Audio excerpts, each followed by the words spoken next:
ন্যাড়া মাঠে তালতলায় মাচাতে বসে সন্ধ্যা আড্ডায় মত্ত বলাই, সঙ্গে নন্দ আর পঞ্চা। গ্রামের ছোকরা থেকে শুরু করে বয়স্করাও এইখানে এসে সন্ধ্যার পর খানিকটা সময় কাটিয়ে যায়।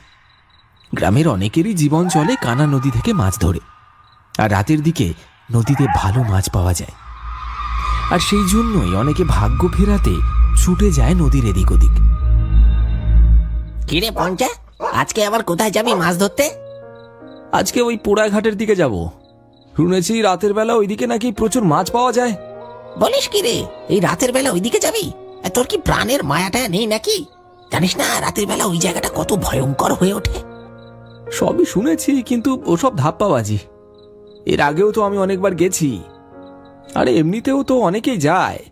হ্যাঁ, তা অনেকে যায়, কিন্তু একটু সাবধানে থাকবি। একা যাচ্ছিস নাকি? না না, পচা যাবে আমার সাথে। পচা জানে তুই আজকে ওইদিকে মাছ ধরতে যাবি? ও যা ভীতু ছেলে, ওকে বললে ও আর যাবে না, তাই না বলেই নিয়ে যাব। পঞ্চার চোখে এক রোখা জেদ, আর বলাইয়ের চোখে দুশ্চিন্তা। তারা জানে না এই রাতে তাদের জন্য কি অপেক্ষা করে আছে। পোড়াঘাটের রহস্যময় আহ্বান পঞ্চাকে টেনে নিয়ে চলেছে এক অজানা পরিণতির দিকে।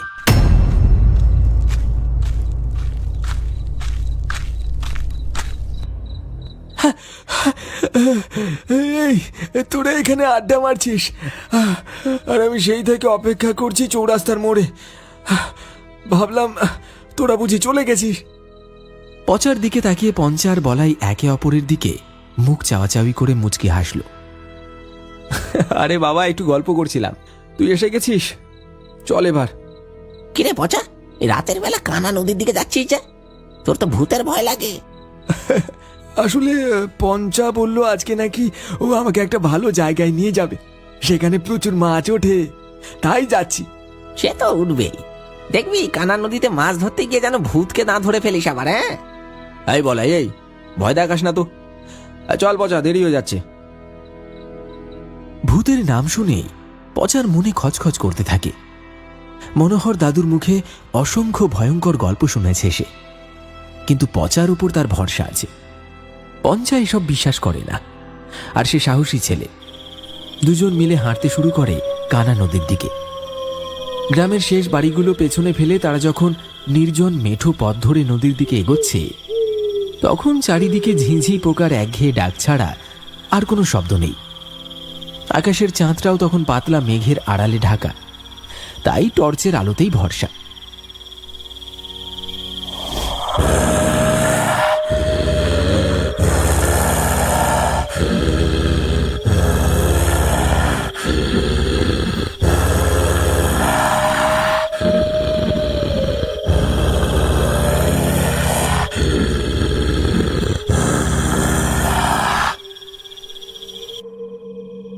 পঞ্চা, তুই কি কখনো ডুবুডাঙ্গার পোড়াঘাটের নাম শুনেছিস? ধুর পাগল, আবার ভূতের গল্প শুরু করলি? আরে এসব পুরোনো দিনের ভেলকি, ওই ভূত টুত কিছু নেই ভাই, ওসব ওই দাদু ঠাকুমার ভয় দেখানোর কায়দা। না রে, আমি মজা করছি না, ঘাটটায় সত্যি কিছু একটা আছে। মনোহর দাদুর মুখে শুনেছি ওইখানে নাকি একটা মাঝি পুড়ে মরেছিল। তারপর থেকে কেউ নাকি ওই ঘাটে ঘোরাফেরা করে আর জল চায়, আর যে জল দেয় তাকেই মেরে ফেলে। জল দিলে ভূত মেরে ফেলে? দারুণ প্লট রে ভাই, এবার ইউটিউবে চ্যানেল খুলে ফেল। তোর সবেতেই অবিশ্বাস, যখন ভূতের পাল্লায় পড়বি তখন বুঝতে পারবি, খ্যাসা বেরিয়ে যাবে। কিন্তু সেই মুহূর্তে তারা বুঝতে পারেনি তাদের অলক্ষ্যে নদীর পাড়ে দাঁড়িয়ে থাকা ছায়ামূর্তিটা তাদেরকে দেখছে। সে কি আদৌ মানুষ নাকি অন্য কেউ? ডুবুডাঙ্গা 24 পরগনার হারিয়ে যাওয়া একটা গ্রাম, যেখানে একটা পুরনো নদী ছিল, কানা নদী। বহুদিন আগে শুকিয়ে গেছে, কিন্তু একটা ঘাট এখনো আছে, যেটাকে বলে পোড়া ঘাট। বলা হয় এই ঘাটেই একসময় একজন মাঝি পুড়ে মারা যায়, আর সেই থেকে ওই জায়গাটা নাকি অশুভ হয়ে গেছে। শোনা যায় তার মৃত্যুর পর থেকেই তার আত্মা এখনো সেই নদীর আশেপাশে ঘোরাফেরা করে।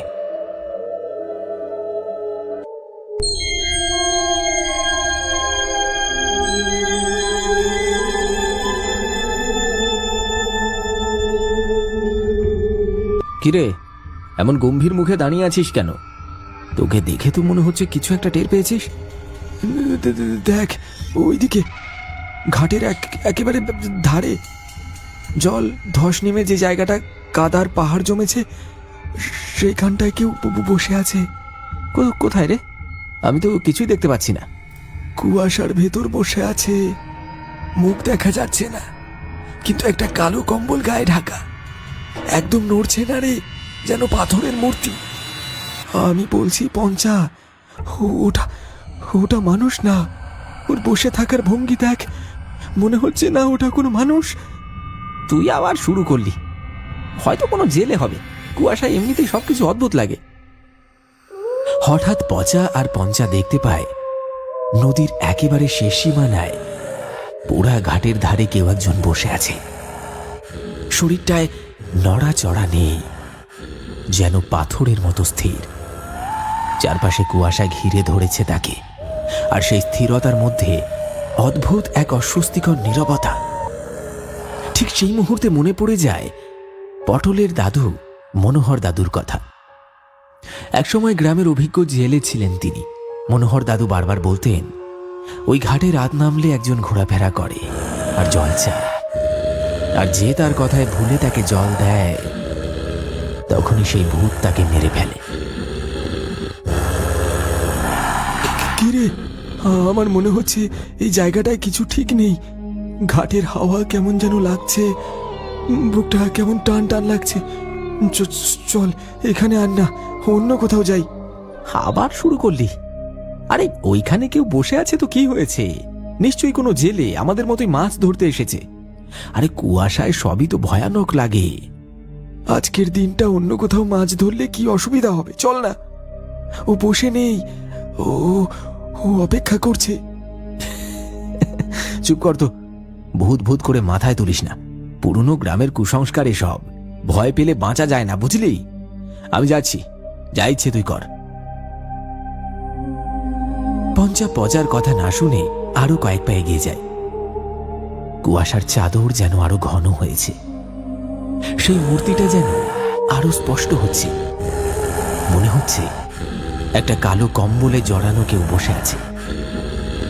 পচা কিছুটা সাহস নিয়ে প্রশ্ন করে,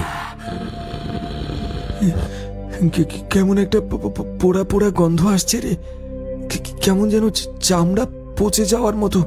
আরে চুপ কর তো, একটু কাছে গিয়ে দেখি, আলোতেই সব পরিষ্কার হবে। কে গো, শুনতে পাচ্ছ? মাছ ধরতে এসেছো নাকি?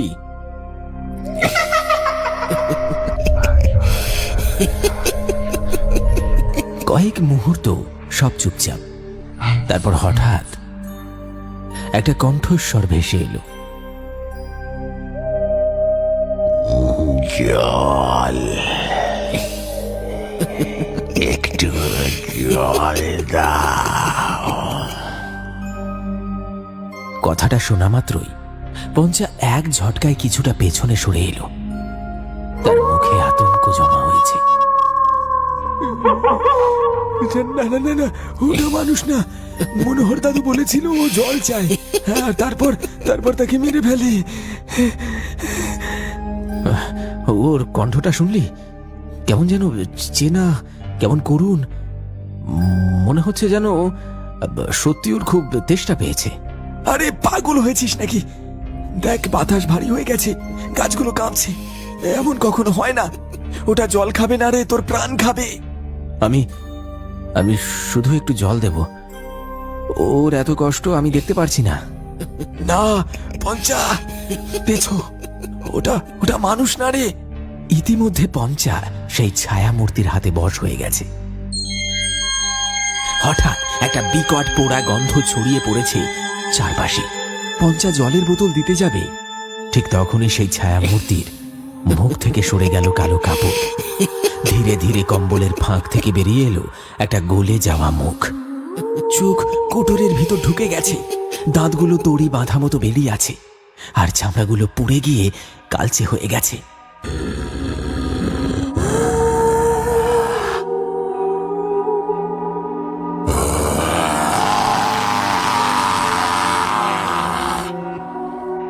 ও মাগো, এই যে সেই ভূত! পঞ্চা, পঞ্চা, পালা এখান থেকে! জল দিয়ে আমার তেষ্টা মিটবে না, তেষ্টা মিটবে তোদের কাঁচা রক্তে।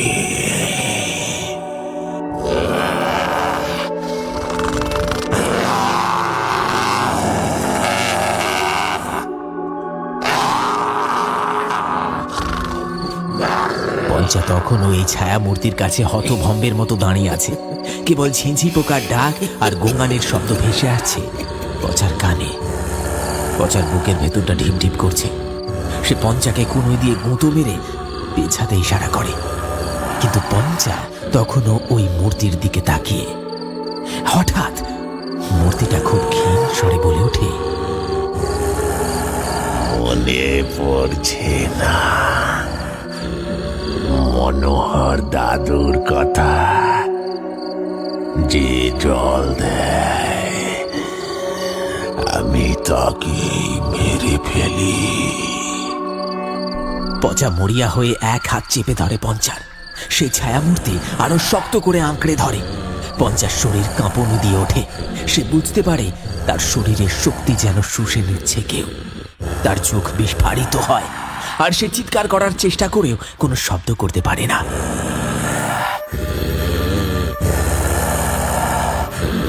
তার নিঃশ্বাস বন্ধ হয়ে আসে। পঞ্চা নিথর হয়ে মাটিতে পড়ে যায়। পঞ্চা তখনও অচেতন। মুখ সাদা, ঠোঁট ফ্যাকাশে, কিন্তু দেহে প্রাণ আছে। তার চোখ পড়ে পঞ্চার জামার পকেটে থাকা একটা দেশলাই বাক্স মাটিতে পড়ে আছে। পচা হাত বাড়িয়ে তুলে নেয় দেশলাইটা। এক মুহূর্তে যেন মনে পড়ে যায়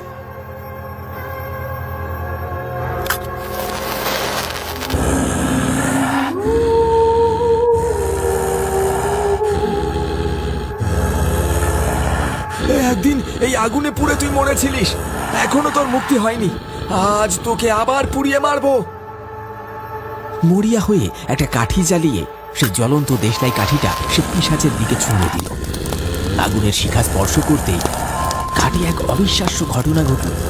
শুকনো হাড়গুলো যেন জল জল করে জ্বলে উঠল এক তীব্র লালচে আভায়। পচা দেখতে পেল সেই পিশাচের পোড়া কঙ্কাল দ্রুত দাউ দাউ করে পুড়তে শুরু করেছে। বিকট এক আর্তনাদ করে মূর্তিটা ছাই হয়ে মাটিতে মিশে গেল।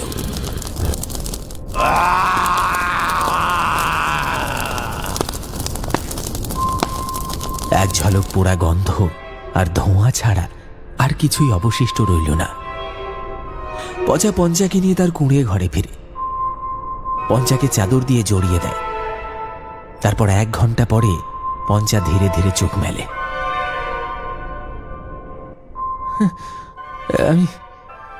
আমি কোথায়? তুই এখন বাড়িতে। অনেক কষ্টে তোকে বাঁচিয়ে ঘরে নিয়ে এসেছি। ভূত বলে কিছু হয় না। বেশ তো চেষ্টা করেছিলিস, আর যাবি। আমার ভুল হয়ে গেছে পচা, আমায় ক্ষমা করে দে। গ্রামের মানুষজন খোঁজ নিতে আসে। পচা সবকিছু খুলে বলে।